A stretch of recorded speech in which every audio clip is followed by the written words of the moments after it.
Retro computers, decades-old motherboards, a spacecraft diorama of the lunar lander Apollo, and so much more from bygone eras can now be found under one roof. At the Computer Museum of America in Roswell, Georgia, it is the largest computer museum in the United States East Coast. Lonnie and Karen Mims founded the museum in 2019, on the 50th anniversary of the moon landing. From an early age, Lonnie was always curious about the world, and museums served his appetite for learning. And Fernbank is part of the DeKalb County school system, and this is way before the Natural History Museum.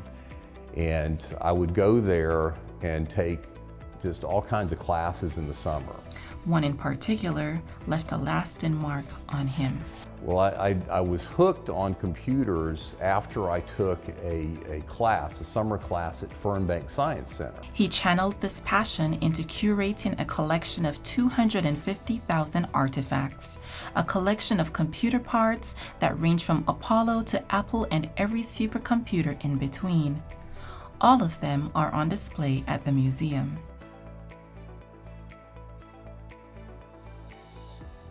Sitting proudly in the glass case is the Enigma machine, the cipher device developed in the early 20th century to encode strategic messages and protect diplomatic, military, and commercial communication.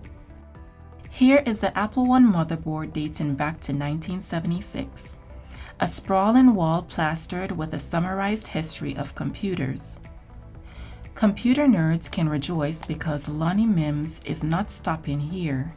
His plans for the future are clear.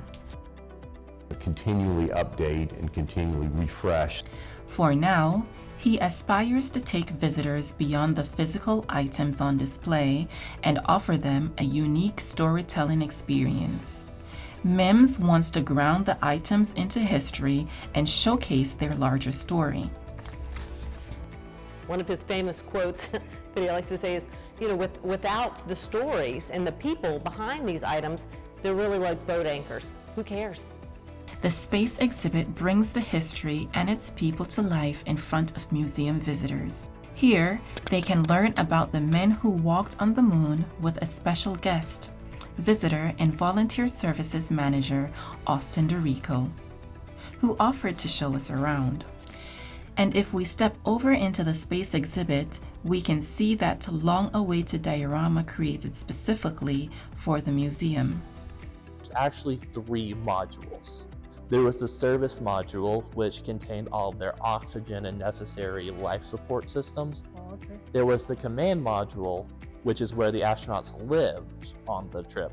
And then this is the lunar module, which was the only part to descend to the moon.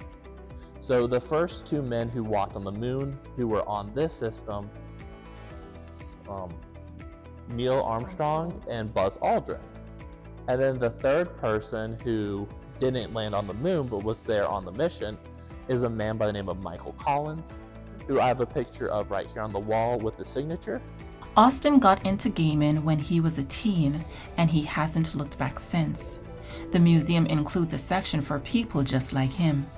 So there's a couple of really important inventions and technology evolutions. In the bottom part of this case, we have the Atari 2600. Now this is when so many of the iconic early gaming comes out. This is where you're going to be playing with Pac-Man. This is going to be the infamous E.T. video game. A lot of gaming innovations happen with the Atari system.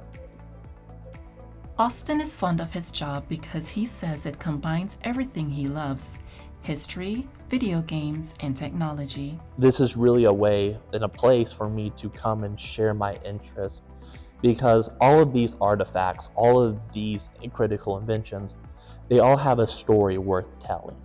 And Austin loves to tell that story to the young visitors of the museum. About what I love is all these kids growing up are going to have so many opportunities that our generation and older have never had the chance to explore. For me to come and share my interests, because all of these artifacts, all of these critical inventions, they all have a story worth telling.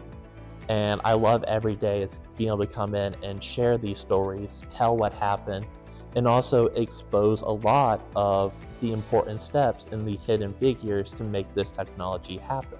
And that's what I love about being here, is giving this history to the next generation to see what they do with it.